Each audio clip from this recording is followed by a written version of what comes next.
charge. So we are live. How do I get onto the VTT for D&D? Good.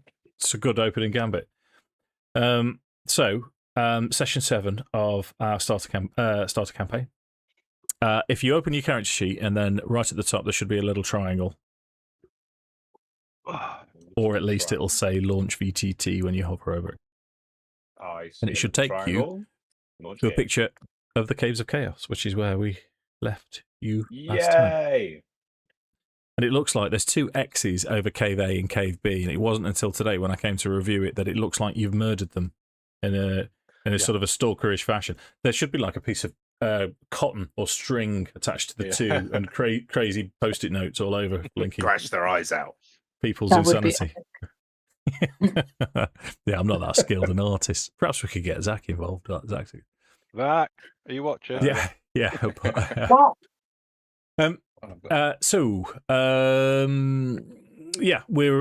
We're slowly working through the Caves of Chaos on behalf of the Keep on the Borderlands. You've cleared out. There were a bunch of merfolk type people. I forgot the names. Oh, for God's sake, my memory. Kuatoa, and then some steam mephits. There was a little frog, Josh. It disappeared. Don't know if you remember. Disappeared. Yeah, I I picked him up. Oh, did you? Was he in your pocket? Yeah, because I had to do an animal handling check. Oh, of course. You have a little pet frog. Talking about me, to be fair. No. I was character. What you missed last time was a kobold cave, and there was a baby copper dragon, brass dragon. I really must remember to revise before I actually start. Oh yes, I remember this. A whole ass baby dragon. Yeah, copper dragon. We convinced the baby dragon to start like its own like religious cult with. Was it the kobold? It was. Yeah. Oh, that was nice. It was. And you told it to go home as well. And and you decided to call it Aasimar, which was a lovely name for a girl, which was my favourite part of last session. Yeah. Take space. Yeah. Love it. It's even better when it's on camera as well. But it did occur to me, let me try and find the picture, because the artwork that goes with this starter set, we're not sponsored, but it does sound a little bit sycophantic, but the artwork supports the campaign brilliantly. Let me try and show you this picture if I can find it. I think I have shown it to you before. There it is. Got it. So if you have a gander at this one, so that's the kobold in the foreground, and then just in the background, you've got two kobolds carrying in the dragon egg into their little cave. That's it. Oh, sweet. Yeah. So, and this is the Caves of Chaos, and it was only because I picked up and started reading the Caves of Chaos pamphlets today that I realised that it was actually a reasonable depiction. So if you can see, that's the kobold cave. Just over to the left is one on the other side of the canyon. And then if you look further up the hill, you've got what looks like a Greek pillars. And then further on up, you've got a very sinister-looking cave. I think I'm going to retire before we do that one. The old Sam. So the simple question, the short question, gang, is you've had a long rest. You've recuperated. Which cave would you like to do next? I think we were going to do C, weren't we? C? Brilliant. I'm glad you said that, because that's what I planned for you. So let's take you to C. Free will is all an illusion. I know. So you can choose a cave, but there's a cave that we're going to do, whether you pick it or not. Where's my cream cake, Dave? I'm not going to railroad you. What? Free will. Is this D&D bullying? Is this what you're accusing me of? Is that what I think so. Yeah, I think you owe us all a pity coffee now. What a horrible, horrible man I am. Still waiting for my pity coffee. So, ignoring Sam, I'm going to read to you the entrance to this cave is flanked by carved stone blocks etched with strange geometric patterns. You hear sounds of something scuttling across the stone inside the cave. It is pitch black inside. How would you like to proceed?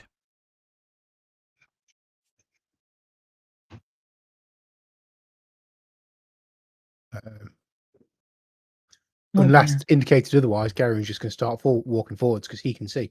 He'll dark vision. Ooh. So do I. I think. Good for you guys. Yeah, this sounds like a you problem. Good luck, everyone. I'm really proud of you. Yeah, I have dark vision as well, up to 60 feet. Flip's sake. And in fact, if I remember rightly, did I not cast light for you, Leah? Because you're the only non-dark vision person. Yes. It's just me. So, with your light sorted, you can see in the entrance to this cave, symbols etched into the entrance extend into the cave itself. From the entrance, you can see it's a crossroads, so it does lead straight on. There's always one, Josh. West and east. Let me do some fog of war for you. 1 second. Which size? No, let's do this. That size. That's a bit easy. Okay. I have to be as exact as I can with this eraser tool. So that's just about as far as you can see for the time being. And you can still hear this skittering noise. The noise. In fact, let's start with a group perception check, please. Oh, and also I can get rid of Ace, can't I? You've been waiting to say that. I'm going to delete Ace. No, he's much missed. A deception is. Yeah, everyone can roll perception if you wouldn't mind. Tom's started the Roll session poorly. off. That was a nat one from me. To be fair, Yeah, go on. after the performance of Strahd, it's my due. Yeah. Oh, Well, next time, can you perform poorly in Shard and not in a campaign I'm in, please? No. So your average is pretty bad then. We've got 4, 5, and 6, and then Sam at 22 and Leah and so Brillin at 22. But that's So I bring my A game. Yeah, it's still going to put your average without actually doing the maths less than 10. So you're unsure of which direction this skittering is coming from. As we say, hello, Alex. He's a good boy. You've not had your customary after work cuddles, so we're gonna have to get them in now. Fair enough. Actually, the average is 11. So it's over 10. Your average is less than 12, so you're not entirely sure which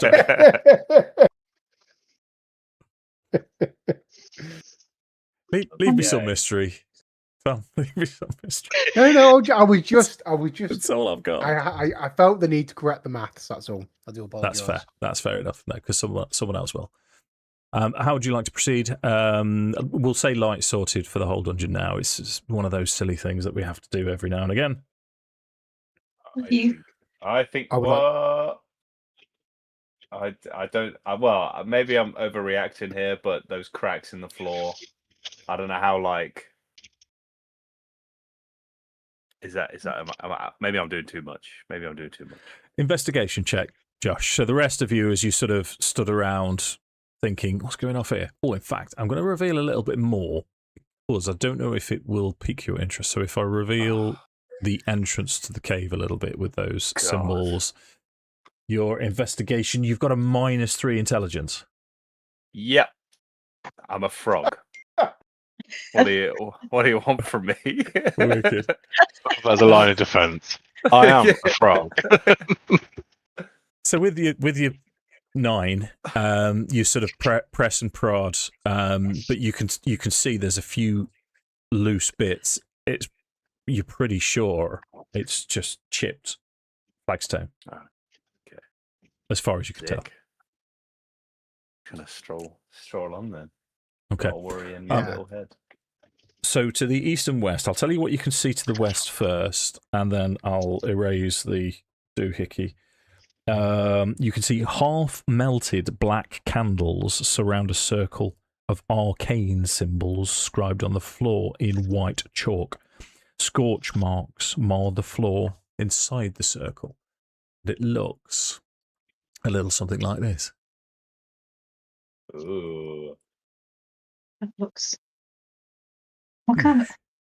What is that? Witchcraft. Someone touch it. Oh no. Oh no. Never seen symbols like this before. No. What is it? You can have it. Oh, go on. Can Nimlithien ask if this is anything that harks back to any of her background? Nimlithien can have an Arcana check. Ooh. Ooh. Where do I find this? Bear with. So skills, you got it. 17. Yeah. So you would be aware that these symbols are for arcane rituals, and it's quite possible that the chalk and the candles were part of a magic circle. So a preparation for either summoning or repelling extraplanar creatures. But with a 17, I'll also tell you that the chalk itself wouldn't do it, so it looks as if someone was practicing for the real thing. You would need more than chalk to actually do it, so it's more of a practice magic circle than an actual magic circle. Thank you. You would also, because obviously, and this is the thing, I will at some point stop saying that Hayley's new to D&D, but because you're new to D&D, magic, it's high fantasy. So summoning, where you come from, it's quite possible that you've seen skeletons and zombies performing menial tasks just as cheap labour. It's quite possible that you've seen extraplanar creatures being summoned for various bits and pieces. It's not unusual. The only thing that's slightly off is the fact that you're in a place called the Caves of Chaos, and you've found a summoning magic ritual circle. Not unusual. Fuck yourself, Tom. Hang on a minute. No, not you. I was slagging off Mr. Jones, not.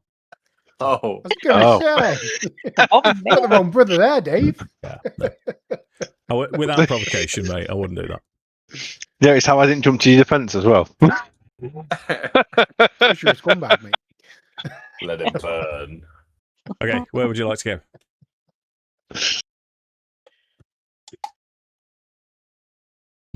In fact, you know what I'll do? Just before you commit. See what's to the east? I was going to say, can we not speak? Yeah. Yeah. So the corridor, it continues to the east, and then it seems to go to the south. Should we do the east, just in case something tries to sneak up behind us? Yeah, why not? Okay, right. Step in. You've got your order. You know who's stepping where. That's so cool though when you slide in your little minis around. Let me reveal as much of this as I can. I'll give you the description. Then we'll see what's to do. So let's see, 3 mouldy leather-bound books lined stone shelves carved into the walls of this underground library. A tome with iron-plated cover lies open on a table, near the north wall. This is clearly a library. As you step in, there isn't anyone else in here, and there doesn't look anything to be alive or has been alive for some time in this room.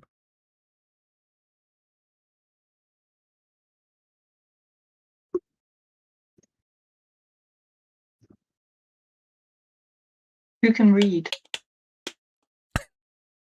-3 intelligence.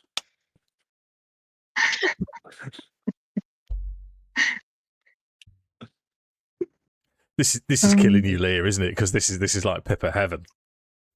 Yeah. Yeah. I know exactly what I'd be doing if I was in Strahd right now. Yeah.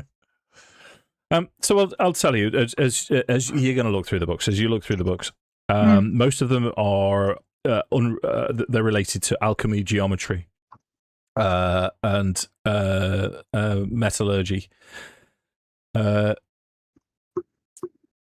They're it's an interesting phrase. They're hard to parse, so it's difficult to gather all the information in a quick sweep. But what does leap out is this iron tome. So we'll have to, under the circumstances, we'll have to commit to Nimlithien doing this, I believe, being as you're the sort of arcane practitioner of the party. The tome itself describes an item, an artifact known as the Chaos Bell. This Chaos Bell, it's a malevolent, wicked, evil item that attracts monsters to it. That's its purpose. And there's claims in the book that the toll from the bell can even wake the dead. The book itself, as you're turning the pages, it's incredibly cold, far colder than it needs to be to touch. But as you get to the last page, it's almost like a subheading, and you have to squint and get close to it as you can feel the cold on your face. But it does say that the only way to destroy the bell is to submerge it in a sacred spring in forest land.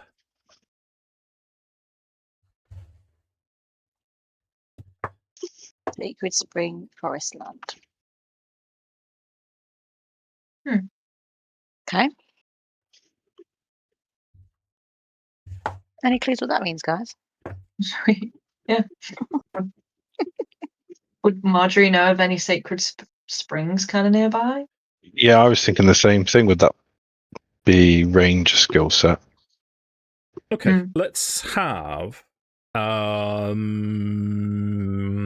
because you've all travelled here from other places. This was your goal to travel here as a group. So we'll have a history check from those who wish to try and recall it. Could I negotiate a nature check? On the grounds that it's an actual spring that occurs in nature. Right, okay. Let me fill you in on what happened in Star Wars a couple of weeks ago. We needed to build a raft. Simple, just a raft, simple raft. Sam said, "Can I use Starship Repair?" It's a simple form of a ship. Right. And if you go to the Star Wars tech chat, you'll see an image that somebody made of this instance. Yeah, you know what? I can link it. Now I'm going to finish the story by telling you that I'm not the GM. I'm not the Dungeon Master for Star Wars, and even I said no. In Sam's defense, I would say that a starship is far more advanced than a raft. Absolutely. And the skill is transferable. Very encouraging, Josh. It's sometimes you roll as a Dungeon Master just to be picked on, isn't it? Right, let me put this up on the stream. That's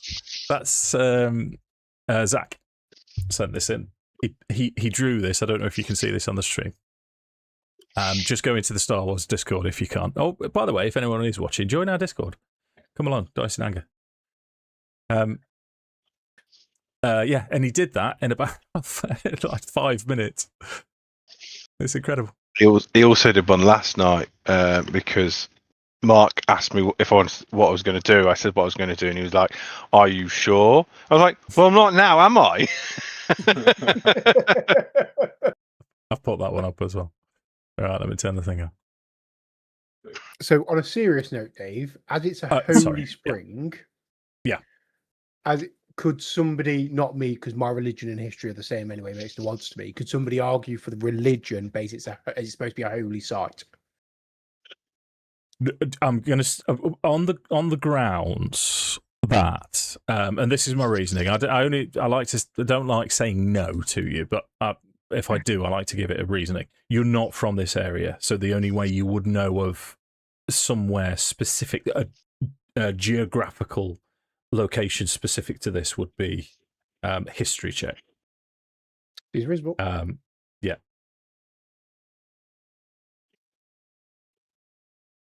No, I can say for sure, Margery has no idea. She's too busy cleaning up because this place is a disaster. So what I will tell you, and if you'll forgive me for doing this, because it's going to take me just a second to double check.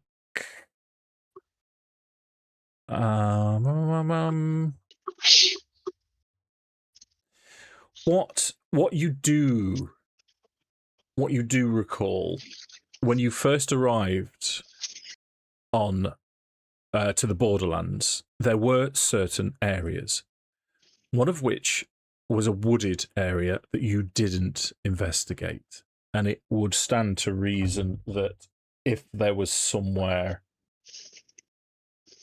with a spring, it would be in the wooded area near the Borderlands. How about that? Facts.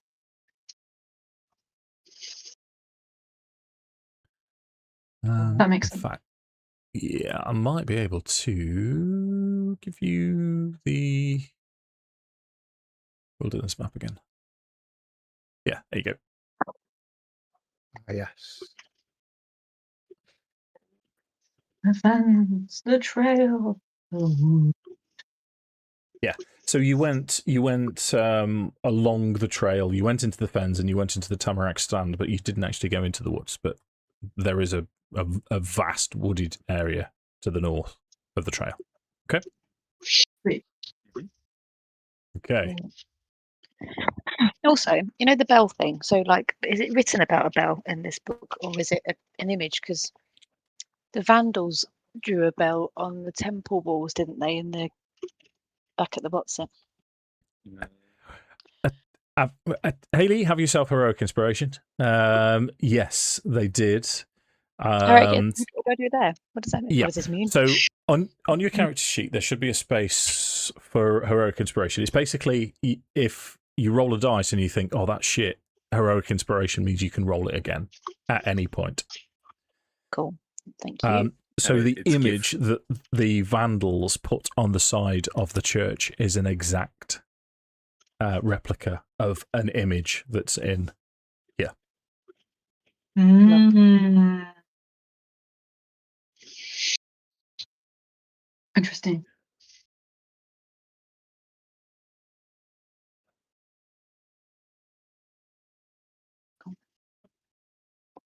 Let's find this bell.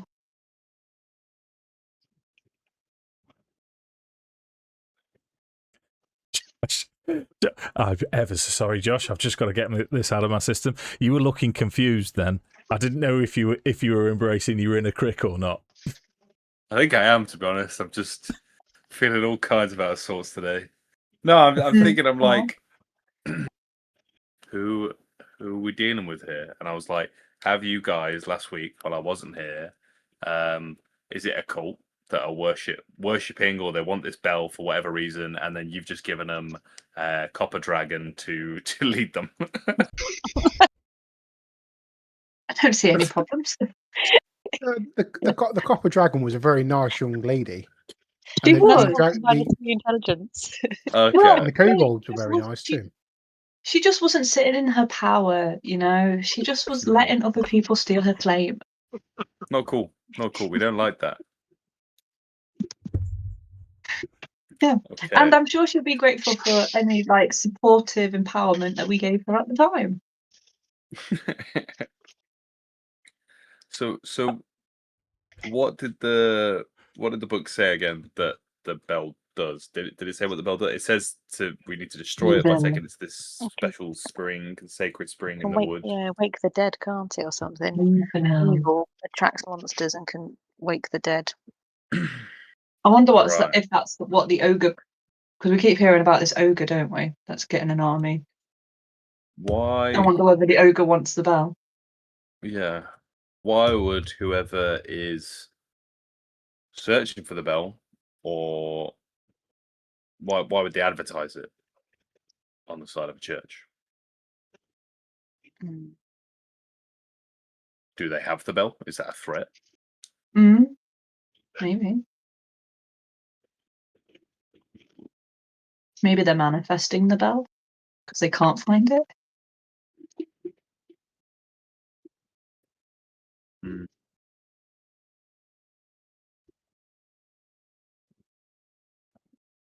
I think we need to have a good look for this bell. Yeah. I agree.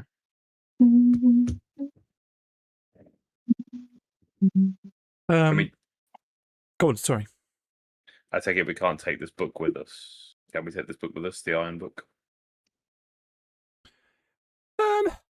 That's very interesting. What I'm going to ask for is an investigation check, please. And also, if you'll forgive the unprofessional nature of this. Zach's on. Hi, Zach. And Paul's on as well. Hello, everybody that's in chat. I don't know if I've missed anyone. Hello. This is a picture of Krik. It's in the starter campaign on Discord, Zach, if you wanted to have a closer look. You've got an incoming stupid picture.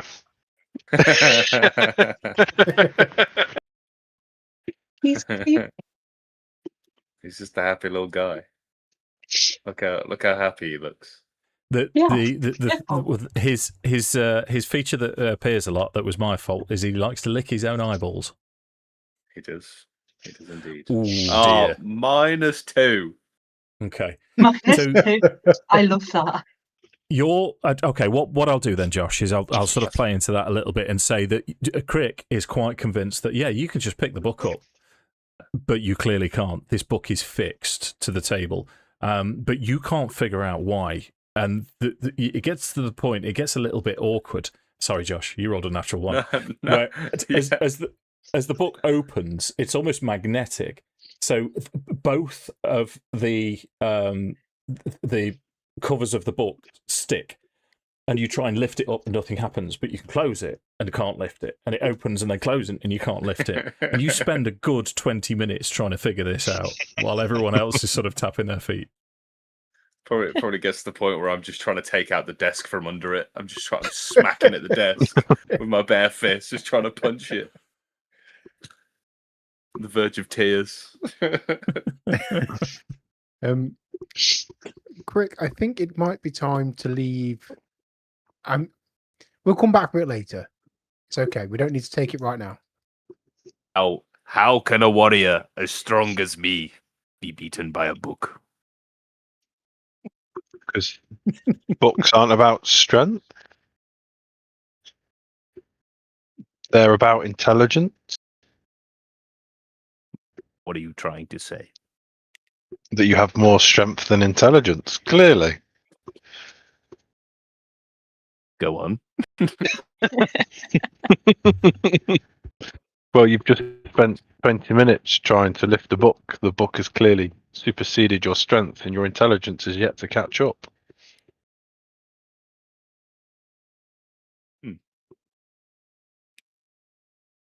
He's just going over his head at this point. He's like, he thinks you're complimenting him. He's like, okay, come on then, let's go. He's gone back to the book. Too much worldly wisdom. So all that's left is north. There's nothing else obvious. So if you want to take yourself to the north and just hover around the corner for me, if you would be so kind. I'm going to, as delicately as I can.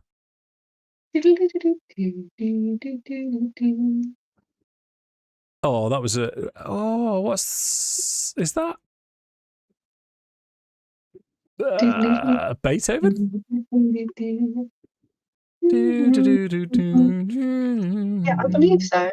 Can you remember Do you know Art what? Attack from way back when? Do you like Art Attack from like, I don't know, from Yeah. 18 Oh, possibly here? I do, yeah. They used to have that as part of like one of the breaks in all of the craziness. It would be like this reveal thing of this art thing, and that would be the music in the background. So when you were Nice. revealing it, that's where that's Is it with the weird statue head? yes. Yeah. Thank you so much. Yeah, I know what you're going about. Yeah, I'm glad.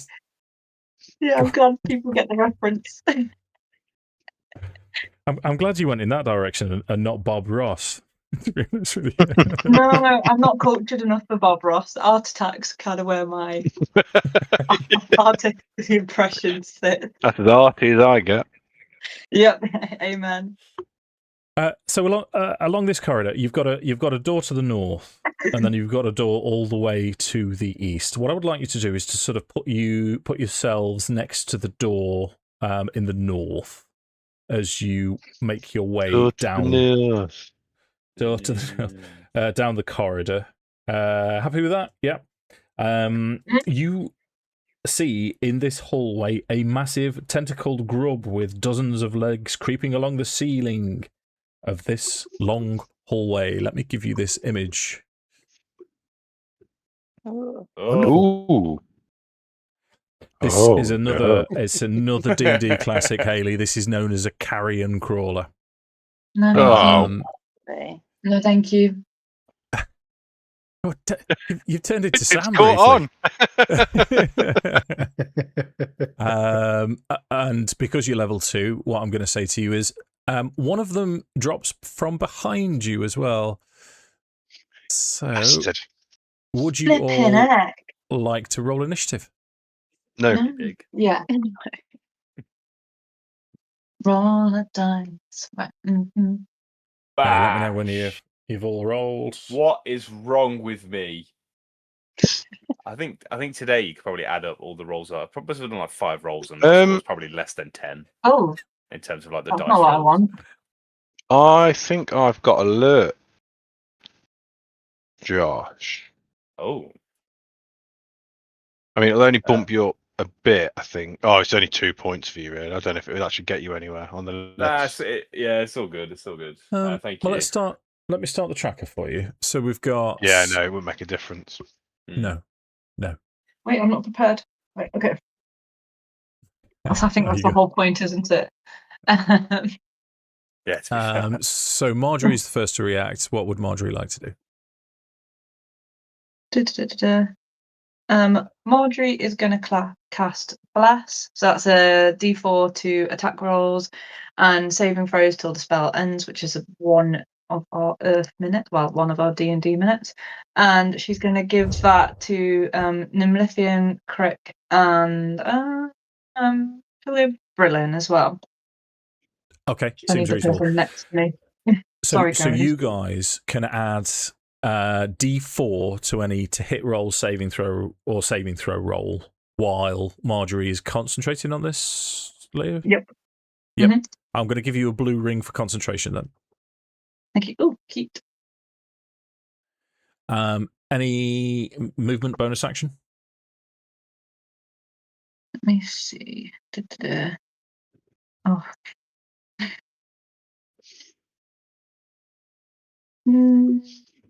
No. I'm going to stay where I am because I don't want to like incur an opportunity attack. Okay. And no one's hurt yet. So. Yep, seems reasonable. No, that's good. Okay, so you have... Stand my ground. Say again, sorry. So I'll stand my ground and try to look fierce. So you have seen, unfortunately, Hayley, you're not going to play... I don't think you're going to get to play with your new toy this round because these carrion crawlers, they have spider climb as well. So they've come...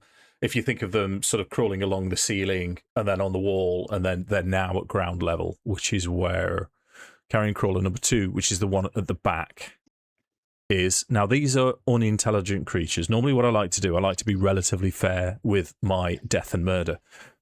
So what I'm going to do is I'm going to ask Hayley, because you're first on my screen, would you roll D4 for me? 1 and 2 is Margery, 3 and 4 is Brillin, and that's who the carrion crawler will attack. 3 and 4 is brilliant. Thank you, Hayley. So multi-attack.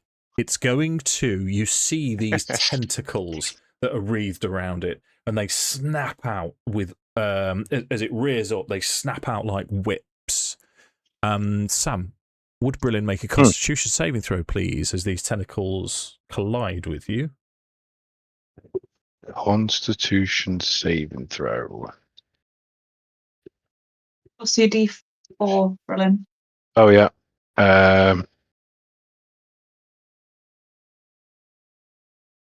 Sorry, I'm trying to figure out how to roll a random D4. Bottom left-hand corner is your dice. You only have the VTT up, Sam. Yeah. It's because I had my character sheet up, it threw me off. So I think a 12 altogether there, Dave. Gotcha. Okay. Well, it gives me great pleasure to tell you that thanks to Margery, 12 is exactly what you need to shrug this off. Otherwise, you'd have been in deep shit. But you are not poisoned, and more importantly, you are not paralyzed. These things can be very nasty, but it does try and bite you as its second action. It rolls 15. Yep. Okay, so you're still going to take the damage, which is 8 piercing and 4 poison. Wait one, caller. Oh, this is confusing. Just use your character sheet on a different tab, mate. Yeah, I'm gonna have to. Yeah. I much prefer. Oh, it's necrotic. So you said 8 piercing. Yep. 12 in total. 12 in total. Poison. Yeah. Poison. Okay. So I knew I had turn. resistances, but Okay, gotcha. So Gerrion kind of turning and seeing that Margery and Brillin have got that one engaged. He's going to step past Nimlithien to stop the carrion call off and get him to her, and he's then going to hit it in the face with his flail. That's what, and as he does that's so, what we do. Oh yes, dinner has arrived. And that's a 13 to hit. 13. It's a session of exacts. That's exactly what you need to hit it. Perfect. Nicely done.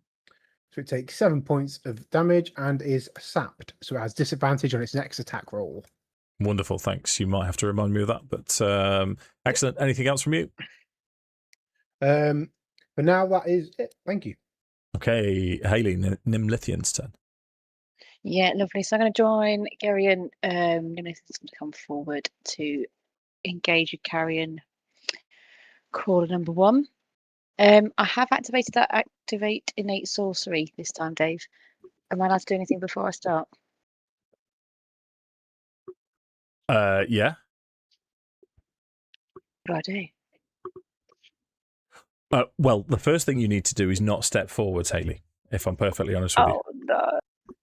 Okay. I'm kind of nice man in the big shiny armor. Yeah. Wait till I believe. In fact, it's weird that it's Chinese Whispers. I believe you're going to be playing a monk for the homebrew campaign.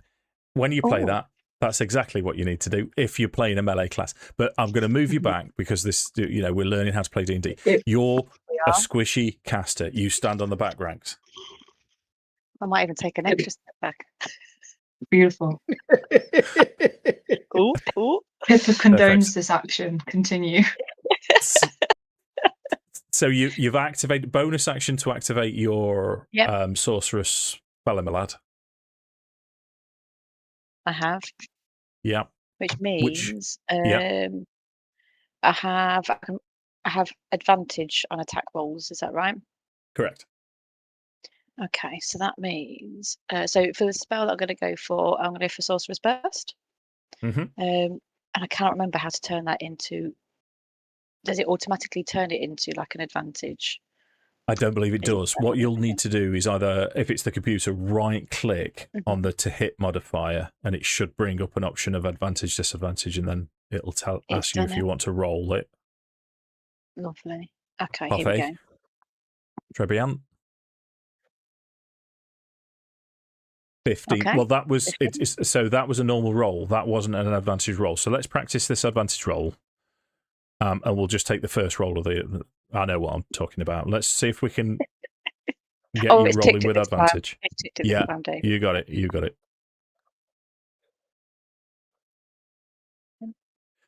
It's done it again. Why is it doing it? It's all right. I think someone else had this problem as well. So I've right clicked on it. So it's got like the little menu that's come up, and then it's got advantage ticked, and now I'm going to roll it. Yeah. Oh, that's worked. Okay, good. Okay. So it has hit. All of those have hit, unfortunately. Sweet. So your roll your damage, and this. Yeah, so 1d8. Okay. So this is a 5 with an acid. Nice. Acid beam. Yeah. Let me just double check there. Yeah. Perfect. Because you're only level 2, I don't think there's anything else you can do. Are you happy with your turn there? Yep, happy. Brill. Speaking of Brillin's turn. Oh, disappointed myself a bit then. I segue. I'm really sorry, Leah, that I'm going to do this.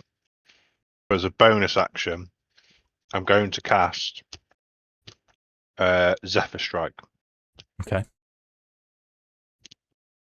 I'm then going to move 15 feet to there. Yeah. I am then going to shoot the Carrion Crawler 2 with advantage and try and do the Zephyr Strike damage as well.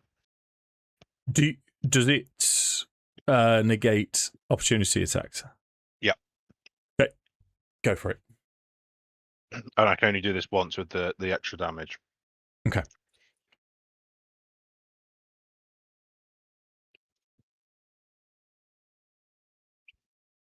$19 to hit. 19 hits. Your damage. 7 piercing. Yep.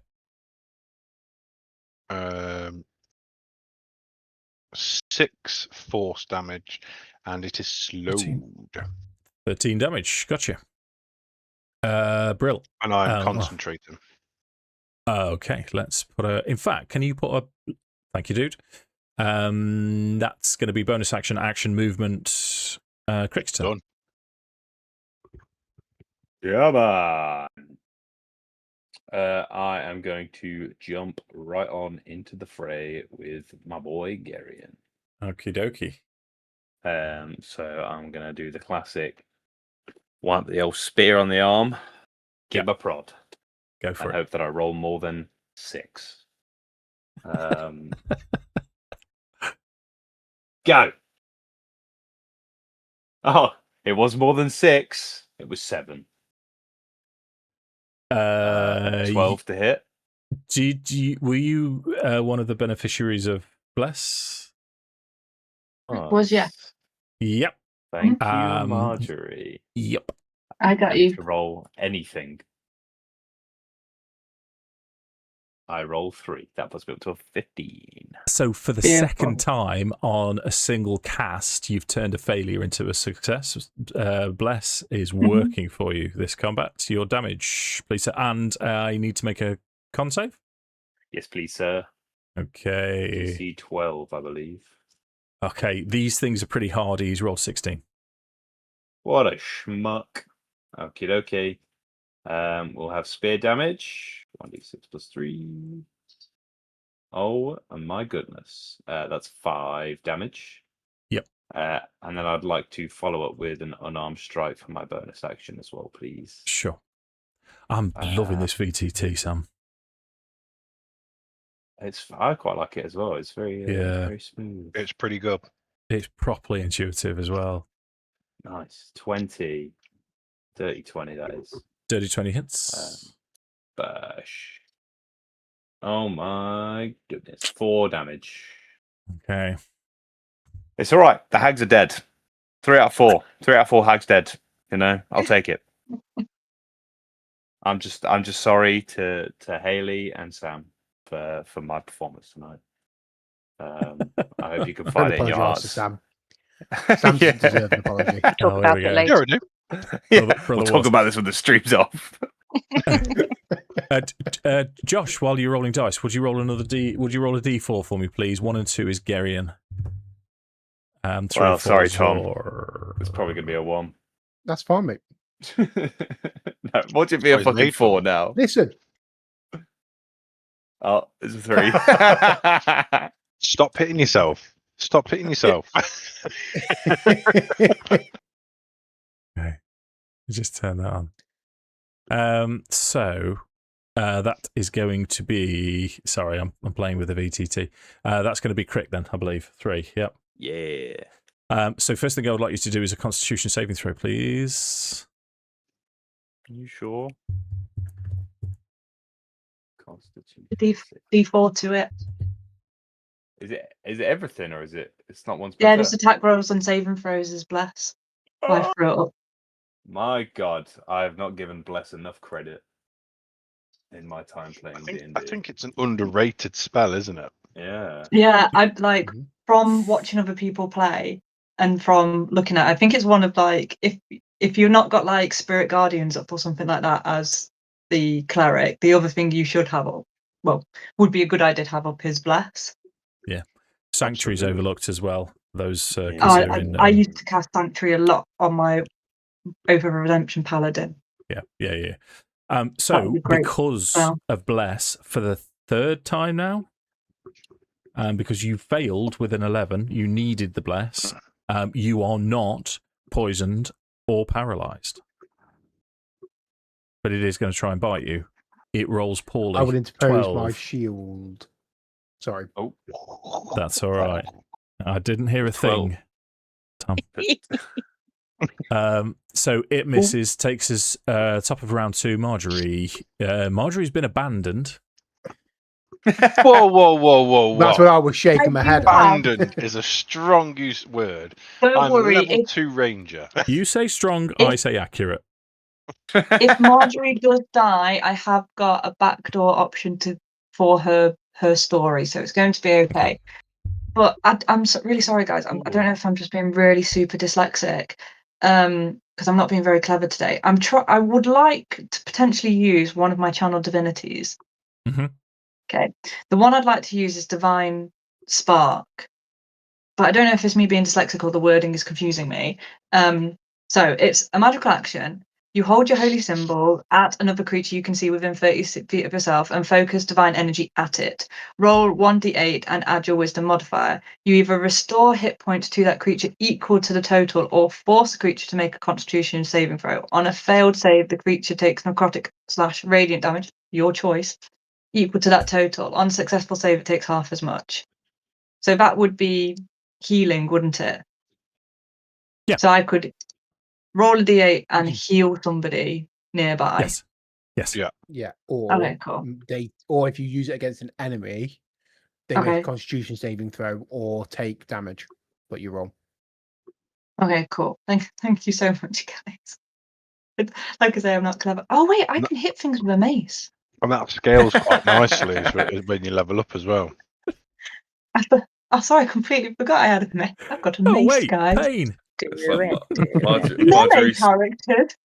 Margery stood there like holding a holy symbol, trying to figure out how to do damage whilst holding a mace in her other hand.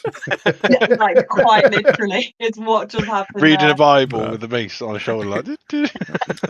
Yeah, we're like, how do I use this device?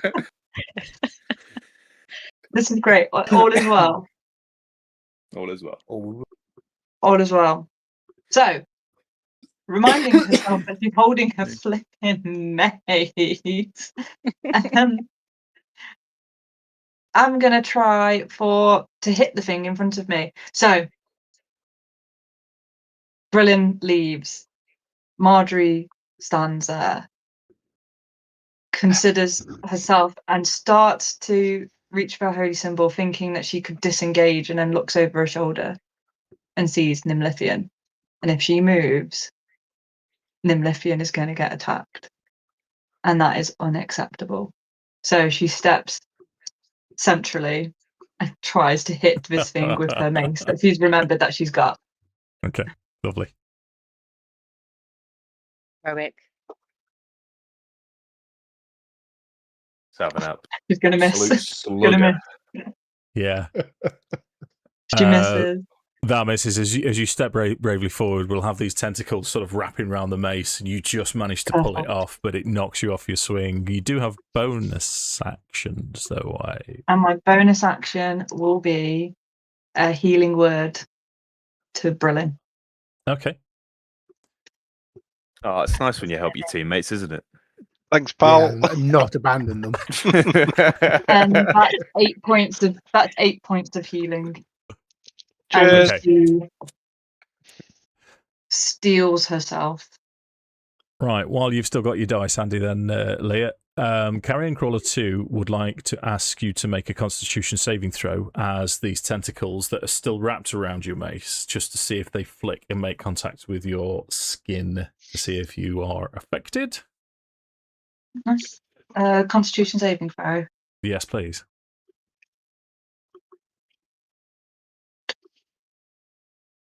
Yeah, 21. Yeah. So yeah, I need you to remember who my god retrieve. is. You retrieve your. Have you got a shield? No. You need Why? a shield. As you retrieve your I mace. do have a shield. I do have a shield. Yeah. Yeah. Okay. As you retrieve your mace, your shield pops up behind it. Your training, the little bit of combat training you've received, kicks in as these tentacles lash against it, but it does try and bite you. It rolls poorly. 11. Yeah, off the shield. Okay, Gerrion's turn. Let's go. Let's do it. Gerrion will turn and look to Krik, seeing that Brillin has retreated, and say, do you have this one? My friend.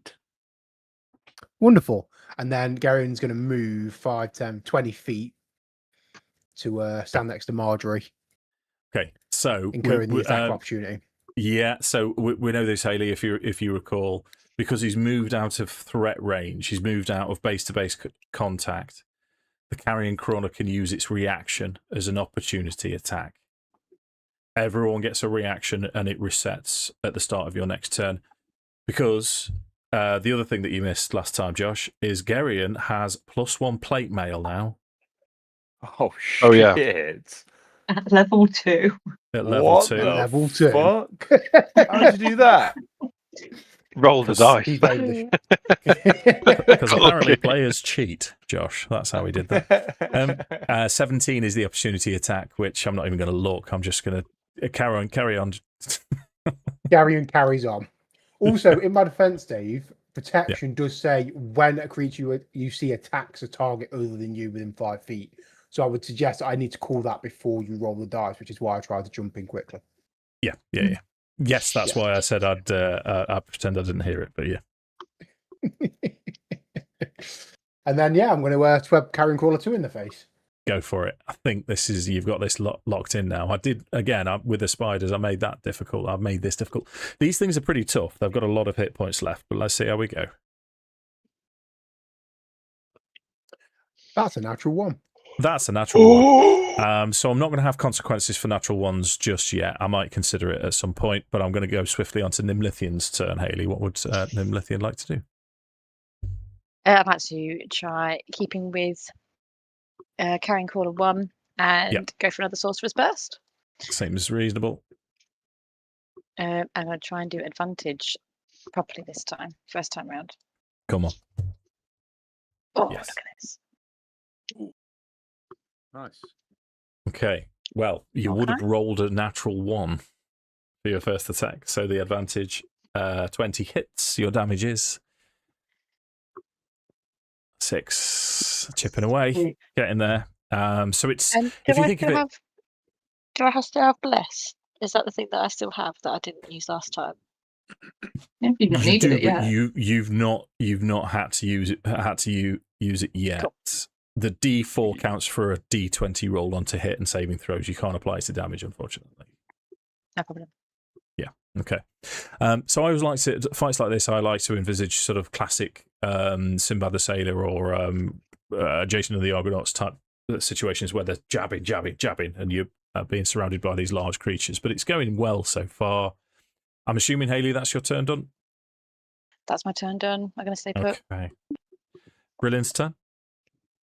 So Brillin is going to let go of the Zephyr Strike spell and cast Hunter's Mark on Carrion Crawler 2. Okay, I'm going to put a red ring around him to remember you're concentrating on something else now as Tom eats his second magnum of the evening. Fine. Second and last. They come in 4 packs for a reason. That's all I'm saying.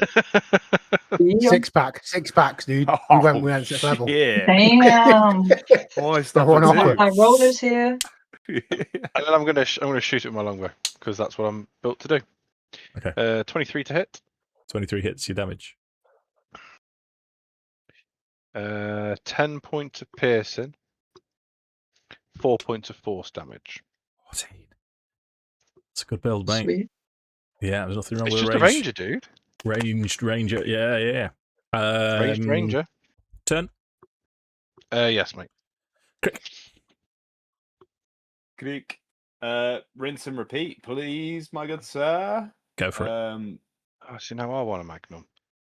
Yeah, me so too. do I. I've got some in the freezer as well, but I'm running a game. It's a bit difficult to. Yeah, I've got some in the freezer as well. Say, I'm sorry, but I'm not. I would bring you one, but yeah, it's a bit far to bring you a magnum. I think I've got 2 left. Sorry, not sorry.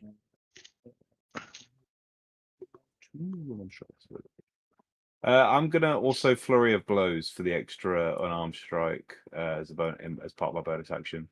Okay. But first, I will make a spear attack with the poison if possible. 18 for Constitution save. Bear. Oh, he rolled 18. Fucking hell, that was right. Yeah, sorry, dude. They're pretty hardy. No, it's all good. Worth a shot. Cost me nothing. 16 to hit. 16 hits. Yeah. Hey. Go. That is 6 damage off the spear. Yep. And then I'm just gonna. Is it okay if I? No, should have. It's fine. Unarmed strike number 1, terrible. Unarmed strike number 2. Hold up. Wait. 9 plus your D4. You get D4 on every single attack roll and every single saving throw. Oh yeah. Sorry, I'm getting ahead of myself there. Okay. Roll. That was a 4. So that's a 13 to hit. 13 is exactly what you need to hit. So Margery. Margery. The 7 you can't get up to 13. Yeah. So but yeah, cool. your damage is 5 points of damage. 5. That's another 5. Okay. This Beautiful. thing now is slowing down. It's starting to sag as it's sort of raised up. It's starting to lower itself down now, and it's swaying slightly to and fro. Anything else from Krik? That is all from me. Thank you. It is, as it sways, it almost sort of in a bestial way sort of shakes its head to try and clear the fog. Krik needs to make a Constitution saving throw, please. No. Can't save, and I can bless for this if I need to. 16. 16 passes anyway, so you don't need to, cool. but it is then going to... Oh, I've not done this yet. Let me roll it on the VTT. Make sure it works. Roll. It's just a bit slower. 15. 15 misses. 15 misses, dude. Takes us to Margery. Perfect. Good stuff. I've realised I've got 2 divine channel divinity, so I will use the divine spark and I will use it to do damage this time. Okay. Not when I say this time, I say the first time. Yep. So holding her holy symbol, finally, it's almost like everything clicks. The mace misses and it's like the symbol hums by her side as if calling her to use it. So she takes up the symbol and she just presses it forward and up towards this this gargantuan creature stood before her. So if I remember myself correctly, I roll a d8, 1d8, boop, boop, boop, boop, boop, boop. Rolled, brilliant. Ooh. 1. Roll. Add my wisdom modifier, which is a 3. So that's for 4. 4, and I get a Constitution save. Yeah, it's a con save. Oh, It rolls 22 for con save. So it wow. takes half damage, which is going to be 2, I believe. Yeah. Okay. And just for fun, it's going to be radiant damage, just so you know. Yeah. I can't see Margery making necrotic damage. It just, even the name Margery doesn't scream necrotic, does it? No. It just doesn't sit well, does it? Margery's somebody who, like, makes you pies. Yeah. But Margery, the necromancer. No. Yeah. No, it just doesn't go. Necromancy Margery, just down the street. No. Right. Are we? So that was my action, and I'm going to hold everything else. I think everybody's doing all right at the moment. Okay. So that takes us to Carrion Crawler 2. Would you care to make an intimidation check for me, Tom? And I will call your DC is 12, and it will target you. Oh, come on. That was a 17. Okay. In which case, Leah, would you roll a d4 for me, please? 1 and 2 is you.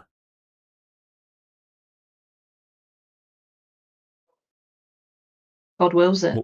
1 and 2 is you. Constitution saving throw from you, then, please, Leah.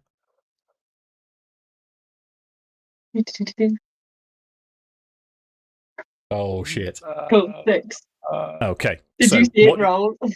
Yeah. What you guys now see as Margery is releasing these radiant effects and keeping you alive and protecting you all. She's looking around. She's looking to check what's happening to Nimlithien and Krik as these tentacles lash out and catch her just around the side of the... Would you like a scar for Margery? Yeah. Yeah? Yeah, one high up here around the neck, just like this. Okay. Yeah. Nice. So as it stings, Margery is poisoned, so you have disadvantage.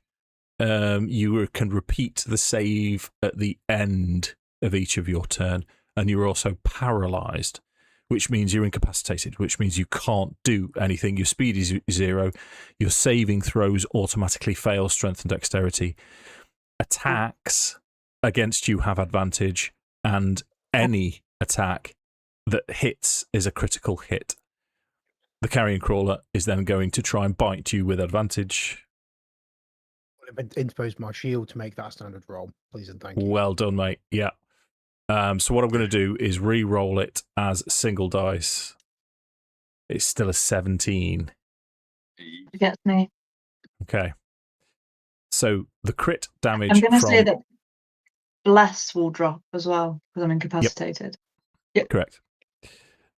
So bite, this thing now, as you can see this, it causes this red welt that starts to sort of hiss and sear Margery's flesh. It then bites and chomps into her arm or onto her shoulder for 13 points of piercing damage. And sweet. We'll keep going. 9 points of poison damage. Margery is down. As Margery collapses unconscious to the floor. This is such a good story. Which takes us to Gerrion. What kind of action would it cost me to feed Margery a healing potion? I believe a bonus action. Have a look at. I think they changed it, didn't they, from an action to a bonus action? To drink it, it was changed to a bonus action, but but then I think that's self-administering, isn't it? Mm. As a bonus action, you can drink it or administer it to another creature within 5 feet of you. There you go. So as a bonus Crazy action, shit. I will feed Margery a healing potion. Okay. Not feed. Well, make a drink. I'm not like forcing the entire glass vial into her mouth. That would be weird. Yeah. Whatever works. I mean, Gerrion isn't a smart man, but I'm pretty sure he knows how a healing potion works. Oh, I've just So thought that is. I'm pretty sure he knows how breathing works. 5. Yeah, 7 points of healing total. Okay, 7. sound. Yeah. 7. You still have the poison condition, though, Leah, and you're still paralyzed, in fact. But you're no longer. Yeah. Not You done. lie on the floor, paralysed. Okay. Yeah. Bear with me a second. Can I use my action to shove Margery behind me? Yes. You make an athletics check for me, please. Athletics, certainly. How's a 24 grab you, Dave? Well, it doesn't grab me. What it does is it grabs Margery and moves her 5 feet behind. Yeah. So Philly boots. Like there. Cool. Yeah. Like that. That's turn, though. Takes us to Nimlithien. Yep. Lovely. So I'm going to stay where I am position-wise, and I'm going to go for a different kind of spell this time. I'm going to go for Witch Bolt. Okay. Toward the same carrion caller that I've been going for. Yep. So this is going to send a beam of crackling energy that dances toward the creature within range. It's going to form a sustained arc of lightning between me and the target. I've got to, it'll be 2d12 damage if I'm successful on a hit. Okay. So I'm going to try and roll advantage. Do it. Yep. Dirty 20 hits. Yeah. Dirty 20. I thought it was a natural. I thought it was a natural 20. It looked like the dice was on a 20, but it was on a 2. And then 2d12. Let's see what happens. Come on. Oh, Wait. What? Oh, it's a 7. 9 points of damage.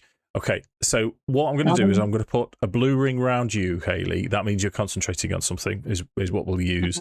And it's 9 points of damage. This thing now, it's shaken, it's rocking back from the damage. And it starts to list, its left side drops as if it seems to be not in control of it, but it's still lashing its tentacles around, but only just. Anything else from Nimlithien? No, nothing else. Okay. Brilliant. guess what I'm gonna do? Roll it.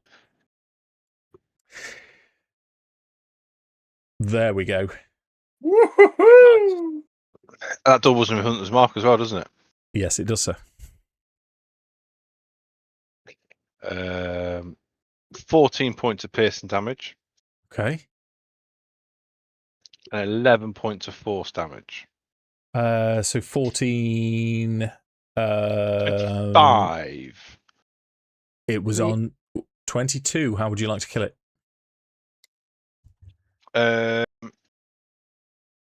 So is it sort of it's poisoned Margery, entangled, and then bitter, and then Gerrion sort of got her back, and as it's sort of withdrawing from that attack that's done to Margery, and Gerrion's covering, he just perfect. He's waiting for that moment to just let it fly, and it just pierces through its neck and drops it right at Gerrion's feet. Nice. Like Anything a else? smooth operator. And then he's going to run up. It was going so well, Sam. And I think I've still got a bonus action to do, which means I think I can move my Hunter's Mark to the other one. Oh, I'm pretty sure you can. Let's give him a red ring. It sounds right. Yeah, it is, mate. It is. You concentrate on it for an hour, I believe. Something like that, isn't it? Yeah.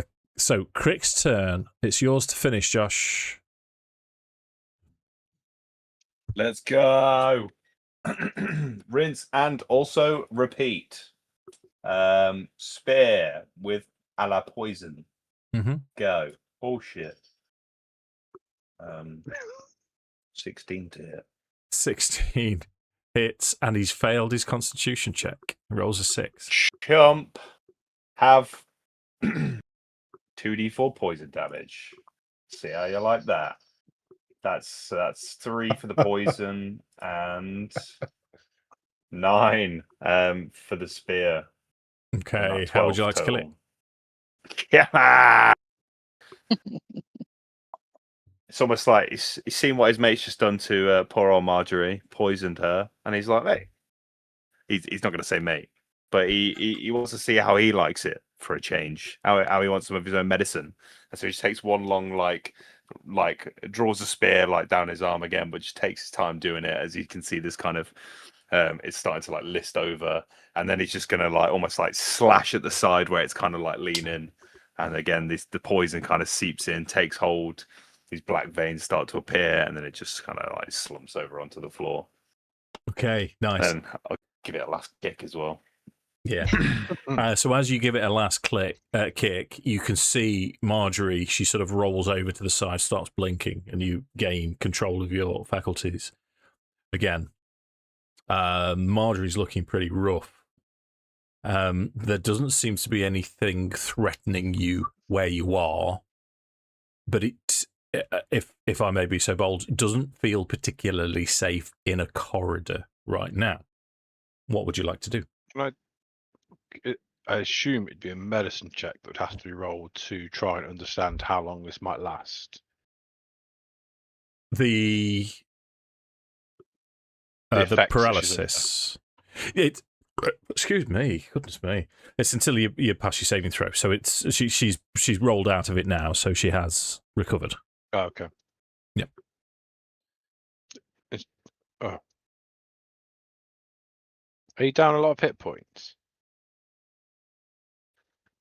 12. That's 7 left. Oh, so Brillin will run over. We could short rest somewhere a bit safer and use up some hit dice. There you go. Well done, Leah. Rather than using spells. Yeah. Yes, man. Because like Margery's pretty cracked. I will. That's a library then? Oh. Yeah, I always just start throwing some doors open. Well, you can see this. Keen Harpers. Gerrion put some gloves on, picks Krik up. I literally would be like wandering off like a small child, like reaching for a doorknob. I will tell you for free. Margery legit comes out of the paralysis in complete and utter panic. This is terrifying. Like, I presume that Gerrion is stood like really close to it, and it's almost like she crawls up his armor into the crook of his arm. If she could like hide behind him or next to him or as tight to him as physically possible, she could. She's panting and sweating and struggling, and she holds on to her holy symbol, realizes it might give her purpose but not give her peace. And maybe she shouldn't be here at home at all. Maybe she should go home. And she just clings on to Gerrion as that seed of thought sits in her mind. Continue opening doors. No, Gerrion will start do not towards open doors.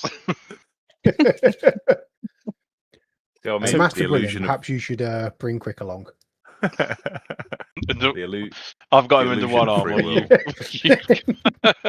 You've got Margery under the other hiding. You just feel him like wriggling. I'm not trying to hurt anybody, but he's just like he's trying to run away. Come on. Make sure you hold him upright. Don't pour out his bathwater. Just mention the iron book again. Perhaps you'll get it this time. Oh hell yeah! I've killed something. I'm in a good place. Get me to that fucking maybe book. you could try lifting that book again while we get Margery back on her feet. So I'm going to tell you for free that this door here has a lock on it and it looks quite sturdy. This one just has a handle. So what I will allow you to do, just for expedience, I'm not going to bother with anything other than the fact that we need to practice taking short rests. So you can go ahead, take a short rest, do what you need to do with your character sheets when you press short rest. Do me a favour, Hayley. What I'm going to say to you is, actually, I'm not. Doesn't matter. We'll work it out another time. Because I was going to suggest taking some damage and then healing yourself with a short rest, but it doesn't matter because you haven't taken any damage, so it wouldn't be fair to do that. Let me know. Let me know when you're ready to move on, and we shall continue.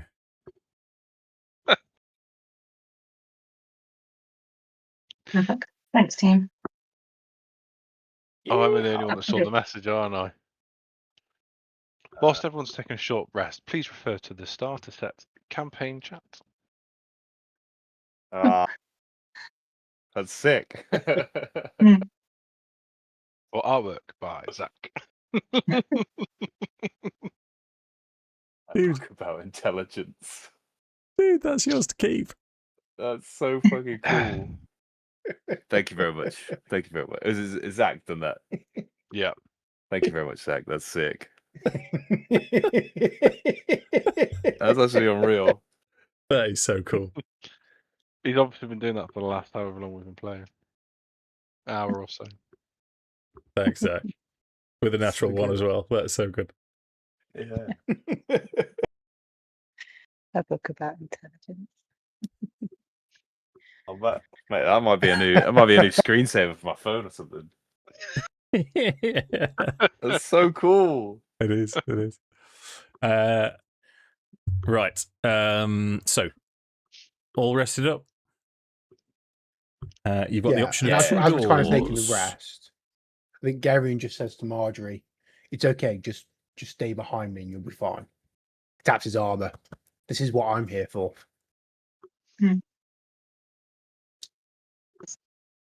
Like with the tap, reverberates through the armor into Margery's hands, and she's still like clasped to his armor, and the reverberation through her hands kind of like almost like flows through her bones, and it's like it brings her back to herself, and she starts to ground herself based on this armor, this solid wall of orc in front of her,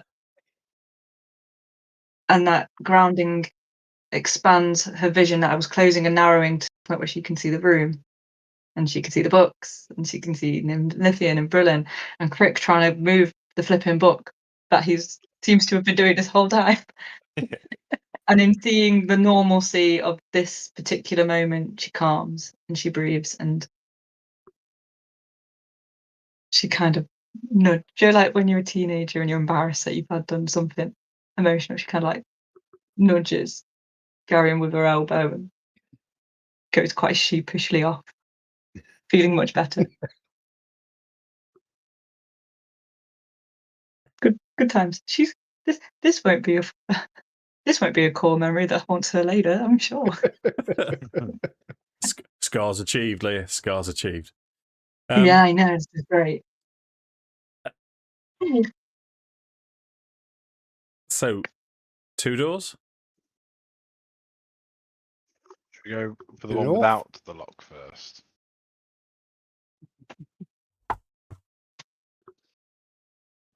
Yep. Okay. So line up against the door. Got a number of things to do here. Bear with me. I'll read it first.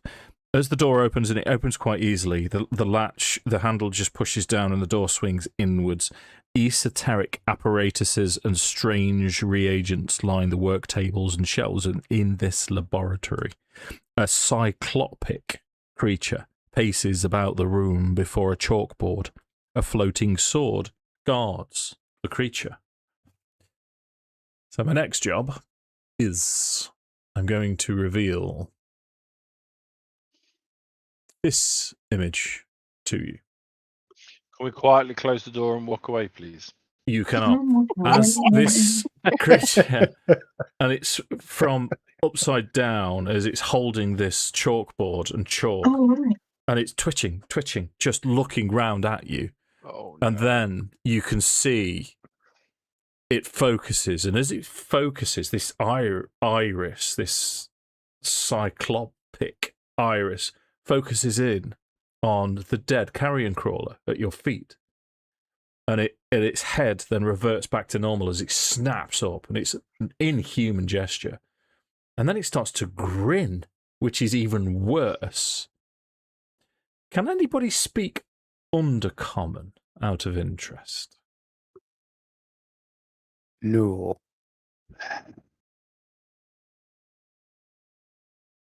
No, I got Sylvan or Celestial. I'd like to refer to a different character, if I may, Dave, if they can just suddenly pop in, because I think they can speak under common. I'm waiting for the argument how they're similar to Undercommon. No, mate, because I speak common. That would have been my argument. Okay. Well, it's a shame. If we haven't, we haven't. But it doesn't matter. So it attempts to say something. You will be aware of a language from Undercommon. Undercommon is from the Underdark in the sort of D&D world, which none of you can speak. But that's okay, because then it reverts to common, and it will say, and it's almost it starts to laugh, and it will say, "Oops, hold up. I'm destroying Nimlithien. There we go. Line it up. It will say, you have killed the foe. You have killed the foe." And then it kind of starts to do an almost, if you'll forgive the plagiarism, a little bit of a Gollum-y type dance around. You've killed the foe. You've killed the foe. What would you like to do? Foes. We get a visual aid of that, please. Yeah. Correct. That's what Gerrion says. He literally just says foes. Yeah, fair enough. Yep. I want them flying swords though. I think I've got an image of those as well. Let me.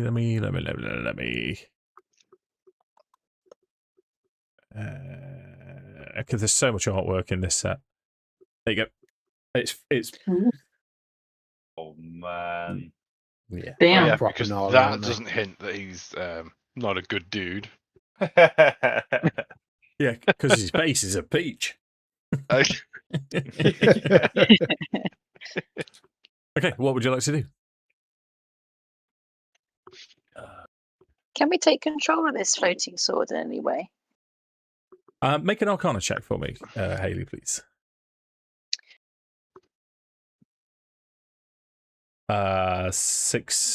Dirty 20 is a wonderful roll. So I'm going to give you a little bit of history and a little bit of knowledge. So you're aware of the fact that this is a Nothic. This is another solid D&D creature. What Nothics are usually wizards that something has gone wrong. Either they've chosen some kind of weird rite and turned into this thing, in which case they're fucked up in the first place, or an experiment or something has gone wrong. The animated swords were probably here from before the Nothic was created, and they would answer his commands and only his commands. So it's possible that at some point he was a powerful wizard, but something has happened to it and turned it into an aberration. And it's now an aberrant creature. It's deeply wrong from a natural standpoint, but it doesn't seem at the minute overly aggressive.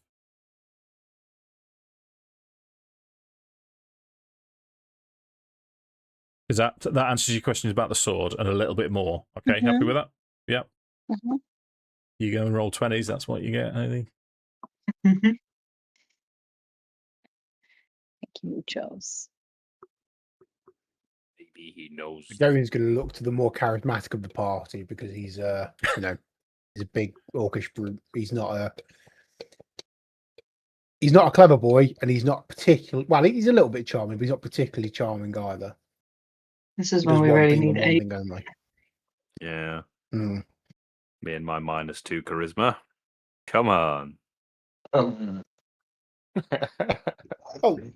Nimlithien would be fairly charismatic one. Who's that? Yeah, I'm not too bad with the charisma on my marks. I could try and talk, try and reason. Do we ask him about the bell? Maybe he knows something. Let's ask him about the bell. Shall I roll? You happy for me to do that, Dave? Charisma roll? Can I do that? 100%. How would you, if you try and put yourself in Nimlithien's shoes then, so you've got this golem-y type creature that's clearly, it looks insane, it looks hideous and evil. What would Nimlithien be saying? How would you approach this? So probably approach kind of cautiously because of his movements have been quite like sporadic and a little bit unpredictable, haven't they?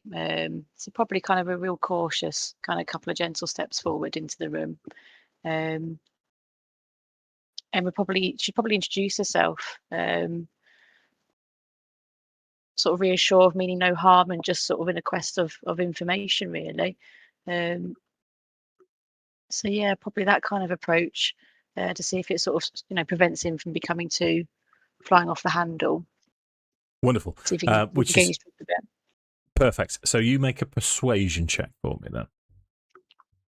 Okay. In fact, you roll it again. I didn't get a chance to say, my fault. I was going to give it you with advantage anyway because you've killed the foe. So roll just one more d20 this time instead of rolling with advantage, and we'll take the highest of the two. Okay.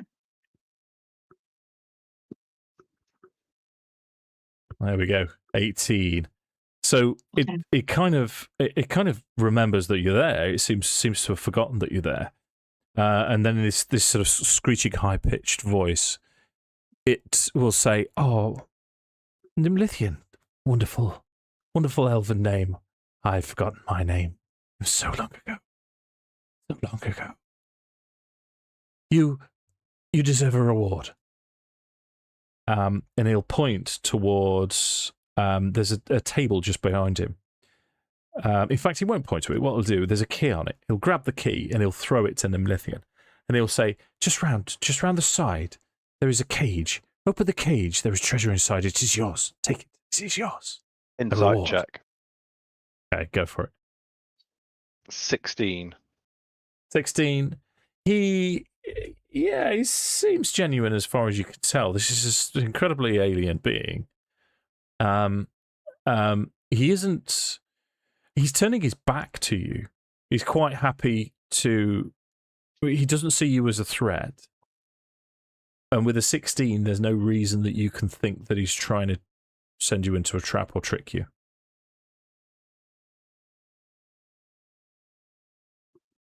Okay. Sam's face. I really should never have run Strahd for you, should I? Well, part of it is my hay fever's fucking my eyes up tonight. Oh, okay. But also I've got my little Admiral Akbar on my shoulder. Good. It's a trap. So Gerrion will kind of just It's a turn and nothing look over game. to Krik, give him a little nod, and then Gerrion will look to escort Nimlithien round to the cage. What was that? Thank you, Gerrion. Okay. I like Gerrion. He's very honourable, isn't he? So the cage, you can see iron bars divide this chamber, forming a cell to the south. Flies buzz around a corpse sprawled on the floor in the cell. You can see further in, just around this rotting corpse, what looks like gold and a yet to be rolled random magic item. It is locked, but it looks the perfect size for the key that the Nothic's just thrown to you.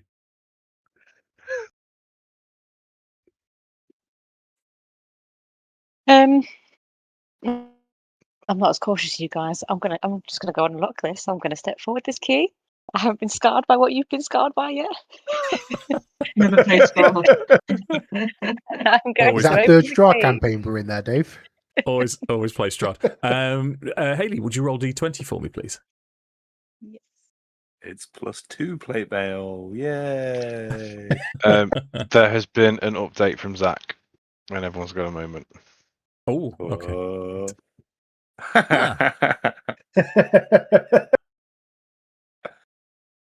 Magic. That's so good.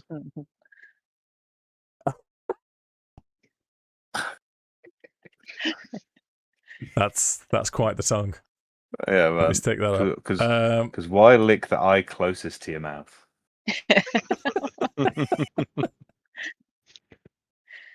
Krik is a strange one. So Sorry. with an 8, you can see on the ground. In fact, make a medicine check for me as well. Gerrion can do this as well, as you're both there. That is so good. Okay, sure. Ooh. What? Okay. So Did we just both roll 19s? Yep. It's the 19 gang.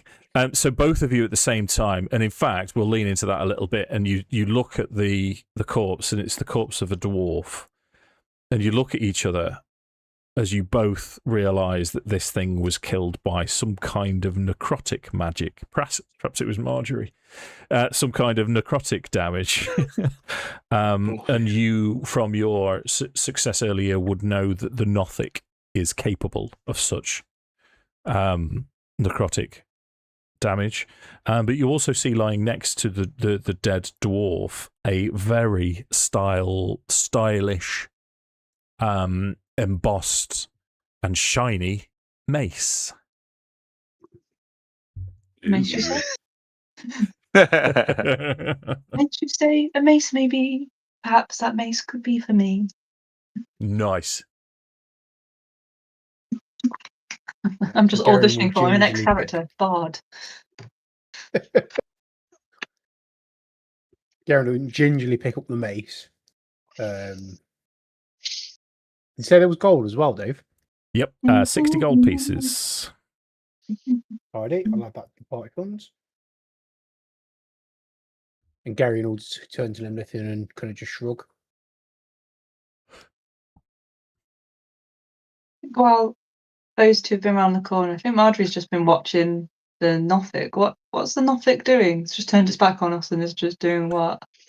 He's gone back to what looks like his study, his work. So his chalkboard now, you can see that it relates to other drawings and runes around the room.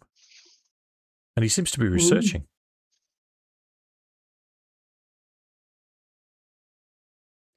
You can have an Arcana check if you wish. Yeah. Then, if you'll forgive me, I'm going to go back to the shrub. It's rubbish. Because I'm going to... Yeah. No, you're not entirely sure. Margery's not well. So, if feel free, Hayley, to say, "Go and fuck yourself, Dave." But let's try and lean into it a little bit. So you've seen what you've seen, and Gerrion's sort of like shrugging to you. How would Nimlithien be responding to this? I think Nimlithien would be quite a bit suspicious of this. What seems to be a bit of an misunderstood Nothic, but actually, are his scribblings and things very much of the scribblings that we've seen so far in all of our travels? And is there like a side to this Nothic that we don't know yet that could just snap into something in a minute? I feel a bit dubious about him, basically, about his presence. Gotcha. What I'm going to ask for another Arcana check, because you've got more information now. So for free, I will tell you that the scribblings and everything, that's another dirty 20. So everything that you've seen in this whole cave has been produced by him. And his field of research seems to be benign. It, if anything, seems to be contacting, oh, you know what, I'm going to lean into your little clockwork amulet, contacting the plane of Mechanus, which is a plane of absolute law. And then you start to put two and two together, and you seem to think that this Nothic seems to be on a campaign to dispel the myth and rumors that beings of his kind are always malevolent and evil. And he's trying to do that by focusing in on the plane of Mechanus and almost use sort of arcane lawyering as a defense. And I mean, if you're going to get a lawyer from anywhere. That's where I'd look. Yeah. So that it doesn't, certainly from what you've seen and from what you've just deduced, this guy doesn't seem particularly nasty or evil, which is a rarity for one of his kind. Mm-hmm. He's misunderstood. Okay. Well, yeah. What are you thinking? There's what Sam, know, and then there's what Brillin would know, and that's why I've got to keep my mouth shut. Because Sam, have run an Othic in a campaign as DM, so. Yeah, I guess the two questions, which again, it's a bit meta gamey, so I'm not saying this in character, but the dead guy in his cell, for one. Who is that? Who dat? Why he dare? Two, they're not known for being nice guys. So what are the chances this one guy is just a nice guy? And on top of that, why is he looking for some? What is it? Some of the plane of existence where all about absolute law, when obviously to be what he is an abomination. Full stop. Several laws of nature have been broken to even create him. So why the hell would he be accepted in a place like that?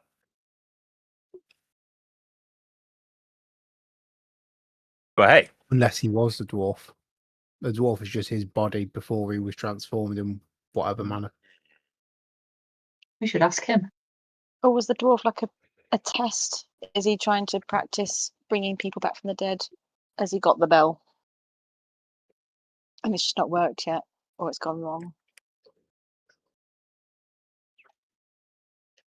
it could be, to be fair. It could be something along those lines, yeah.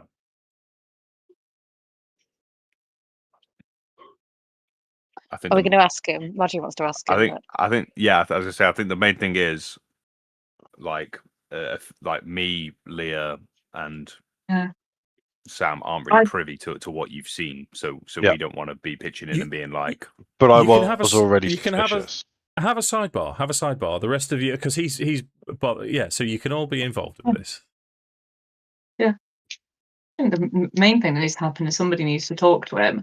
I know Margery's going to have higher charisma, but given what's just happened to her, she's not going to talk to some weird, creepy, one-eyed, drippy jaw, scary thing. Not today, Satan. So, all of we need somebody to talk to him who's got decent charisma, who can ask him questions and bounce around. But I don't think Margery would do it because Margery's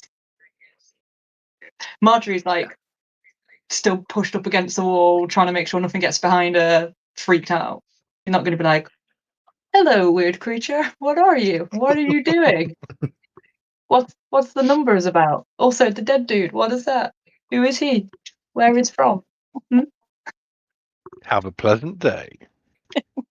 And amen. God bless you, my child. No. I thought you were slapping him round the face then. I feel Nimlithien will step forward, won't she? I think Nimlithien would naturally kind of thank the Nothic and be quite gentle. So thank the Nothic for the gift. So thank you so much for the key and for the gold that we found. Can I ask you a little bit more about what else we found inside that cage? Okay. So you're going to phrase it exactly the same as that, then, sort of quite gentle. So let's have a persuasion check again, then.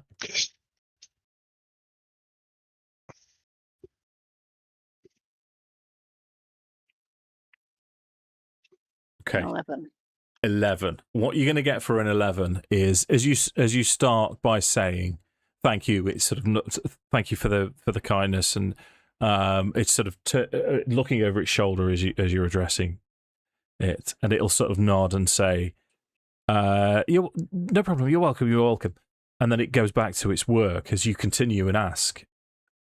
And you ask a question and it doesn't respond, and you ask another question. And then he turns back and said, "You have your reward, you have your treasure. I need to do my research. You may be gone." And then he just turns back to his work. Okay. So now recognizing what he's sort of working on and things, I probably want to kind of pique his interest a bit by revealing my amulet, and seeing if it's something that he takes a bit of an interest in, and it opens up a bit more of a connection, maybe. Nice. So as you flash your amulet, he's sort of, again, it's sort of jerky, twisty motions, and he tentatively reaches out and then looks up, and then stops, and then he cocks his head to the side, and he's you can tell he's saying, "Can I take this?" Yeah. Feel free to have a look. Okay. So as he takes it, he starts moving it around. He becomes fascinated by it, and it gets to the point where you think, "Oh bollocks! I'm going to have to force this out of his cold dead hands." And he all of a sudden realizes that you're still there, and it was, this is wonderful. This is wonderful. But thank you for letting me study it. Passes it back to you. Then he goes back to his research. In fact, no, he doesn't. What I'll do is I'll add another roll in, so you can roll persuasion again, because that was a reasonable thing to do. So, yeah, 15. We're getting there. What I'll do, and I'll paraphrase this whole bit. So he'll say, "Where'd you come by this?" And you'll tell him, and he'll be interested. And he's engaged in conversation with you now. So what would you like to ask him now?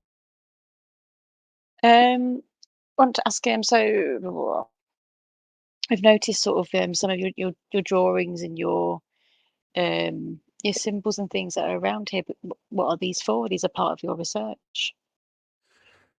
Yes, research into law and justice, and for my kind, and how we've been treated. Not all of us are the same. Treated by who?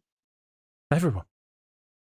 And as he says everyone, he kind of glances. You can see this single eye move towards where the dead dwarf is.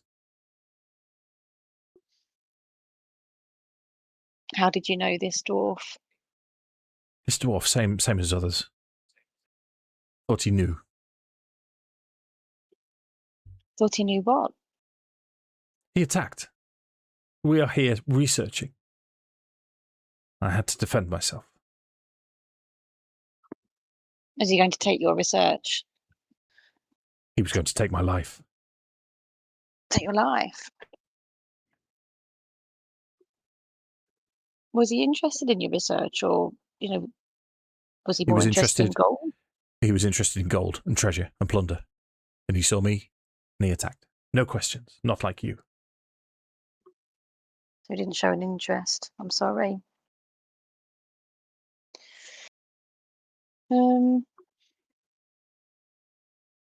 Tell me, we saw some of these symbols in a town that we've stopped by. Have you been out in some of the towns local? Have you been travelling and meeting others recently? I've been in this cave for many years.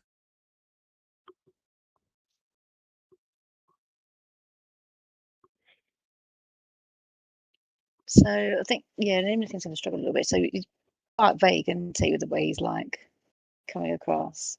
He's admitted to the harm that he's kind of spread to the dwarf, and the protection over what it is that he's doing. I don't know, guys. Is anyone else sort of picking up on anything from? Who's we? First of all, Hayley, I'm going to point you towards the insight skill. So it's part of your skills. It's what Sam did earlier. It's what I'd like to refer to as the bullshit test.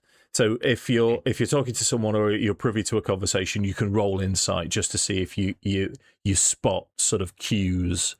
A lot of the time, I get for alien creatures like Nothic, it said my head says it's got to be disadvantaged. How do you know? But I won't. Just roll an insight check to start off with.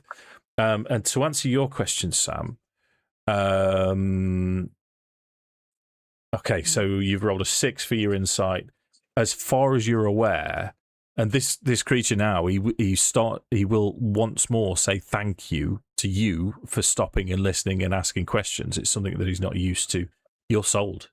As far as you're aware, this creature is benign, intelligent, and just trying to defend himself. Sam, roll another insight check for me for your question, if you would. Civil play. 22. 22 is wonderful. He is referring to himself as we. Oh. But similarly, despite the fact, I mean, you're going to have to roleplay this, Sam, because I know you as a person wouldn't. But he's genuine with the 22. Brillin is taken in. This guy is a tragic figure, and he seems to be wanting just a simple life where random dwarf bitches don't come in and try and stab him.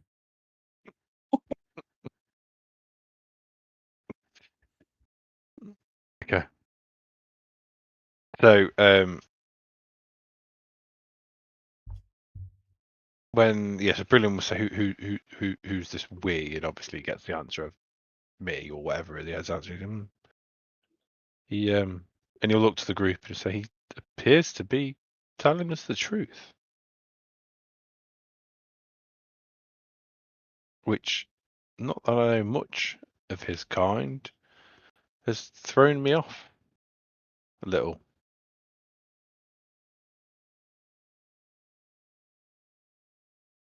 Gerrion just kind of shrugs and says, if somebody attacks somebody, they have every right to defend themselves. Does he's done anything wrong? So we'll leave him be.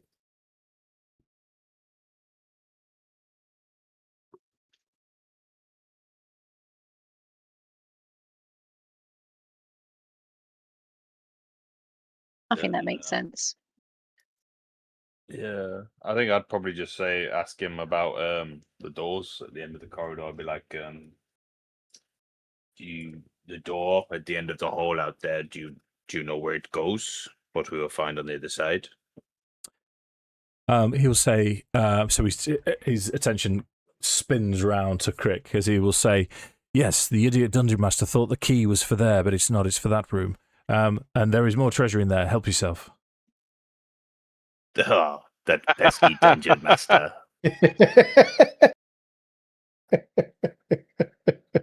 And this, if anyone is watching, this is how you run a game. I know, man. How to DM. 101. But yeah, he says there's treasure in there. Help yourself to it, and he's very grateful and thanks you again for everything that you've done. If you wouldn't mind spreading the word that we're not all evil, that would be wonderful. Thank you very much. We also won't tell anybody that you specifically are here. Hopefully, that will dissuade anyone from coming. We'll tell them that a giant, toothy monster lives in here and to stay away. You are. Yeah, that might encourage them to actually visit. But no, you are welcome anytime. And we'll say, Gerrion, shut up. Let us do the talking. Now, if he's not a bright boy. He's a nice man. He's not very clever. It's a nice sentiment.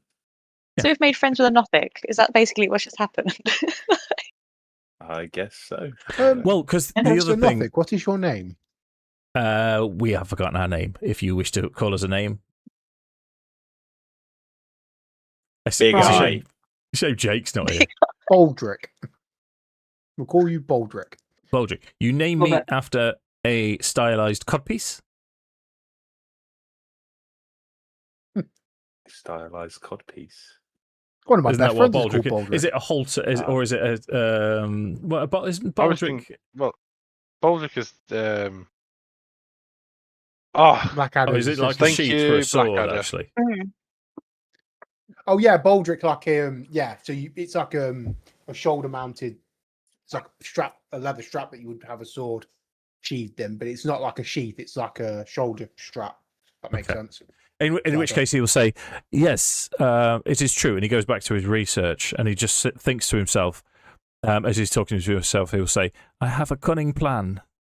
Bit of Blackadder there for you. No, for those of you old enough to remember Blackadder. Well, I went straight to Blackadder. Got it as well. I have a cunning That's where I got it from. I went by. yeah. Because the other thing that's entertained me massively throughout this whole thing, that in the monster manual, Nothic's a neutral evil, and this is messing with Sam's mind massively. Neutral evil. Huh. The player. I'm sat there frustrated. But that's not how I run D&D. I don't ask you for an alignment. I ask you to play whatever your character is, and I don't run creatures similarly. I don't say that they're strictly neutral evil. Now, if you'll forgive me for jumping the gun, are we happy with the Nothic? Are we ready to open and roll another treasure and finish for this evening? Looty loot. Looty loot. Leah, roll D20 for me, please. You haven't done one yet, have you? I don't believe so, no. Let's go. Plus one longbow. See me rolling. 11. Front lawn. Ooh, that's a good one. That's an interesting one for you. So you find a potion. This potion seems to bubble, and it's sort of orange. It looks like a lava lamp type thing as it's bubbling and rising up. So I will tell you, ladies and gentlemen, that congratulations, you've completed the Nothic cave. Oh, I can put my Psycho X on the thingamajig there, can't I?